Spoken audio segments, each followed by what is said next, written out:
All right, we're going to talk about, is it worth going a little bit higher end from a B550 to an X570, or should you just save your money and stick with a B550? What reasons should you do it?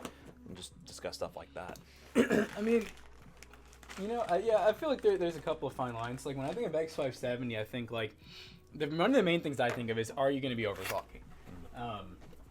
I feel like if you're not overclocking, going with a B550 for almost any scenario just makes sense. Yeah, most B550 boards, the only downside, like Jackson mentioned, if you're doing any overclocking, you could go X570. If you're going to go with like a really high-end Ryzen CPU, like 5950X, I mean, in theory, you can go with the B550, but at that point, I probably would go with an X570 just because you're going to have a really nice board, really nice VRMs.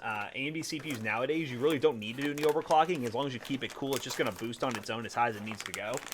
You're also spending like all that money already. Yeah, you're already spending all that money already. Might as well not have a point in your system where you're like kind of concerned about it long term. Like, I mean, the B550, like you can get some really good ones. Like we have one we just did in ASRock for, which honestly, love you guys over at ASRock. Don't really necessarily recommend it. Some of these B550 boards, they get up to like almost $300.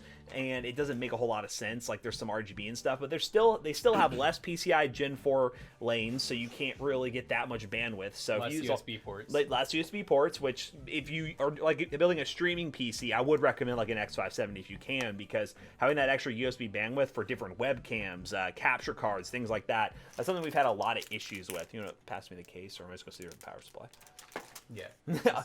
I'm just gonna sit here and hold the power supply like this. Another thing too is you got to think like if the kind of like what Matt was saying, if you're gonna spend a lot of money on the processor, there's no reason to like skimp out and get a really cheap board. Kind of like my rule of thumb is like if you're spending over, I would say like $500 ever on a processor, just go with an X570. Like at that point, you're spending so much. Why risk it not performing to absolute like perfection and having good VRMs and everything? And also, yeah, overclocking nowadays doesn't make sense because most of the people that overclock these Ryzens, I've noticed they literally overclock them to like 1 gigahertz more than they would boost up to. Yeah. And you're constantly keeping it at that frequency. Yep. Which causes like really unnecessary stress, and it draws so much more power than is needed. Yeah, so overclocking, that could be a whole other talking about at some point. Overclocking in general, I mean, Intel CPUs still kind of do it, but the boosting technology that's in like these CPUs now, it really is not as like valuable as it used to be. Like older stuff, yeah, you can actually get some performance out of it, but like especially like those older like Pentiums and anything that was like a dual core, like a quad core, overclocking really made a huge difference. Yeah. But yeah, nowadays it just doesn't really. I can't really think of a scenario where like it makes sense to overclock. Yeah. Unless you just want to do it to do it. Yeah, long story short, there you go. There's your difference between X570 and B550s, and some of our recommendations. I know I've used the X570 Asus Prime boards. Those are good. They look really nice. There's an X570 Tough board too, and that one's actually a really good price. Well, you know what? And that's the last point about the X570s I just thought about, is what price are you getting that? Yes.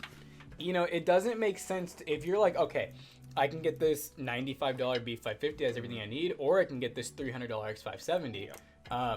At that point, do you really need it? What do you think you're going to get out of it? There's no performance difference in motherboards, so don't think, just because you spend more, it's going to do anything. I had a guy the other day actually asking me, like, one of the build helps, he said, hey, my motherboard only came with 2 RAM slots. I noticed a lot of these guys are running 4 RAM slots. And I was like, okay, well, how much RAM's in it? 16 gigs. Okay. Is it dual channel? Yeah, there's 2 sticks. And I'm like, okay, well, you can upgrade your board if you want to, but you're not going to see a single difference in performance. So that's kind of like the whole concept there is, do you really need an X570 or you just kind of want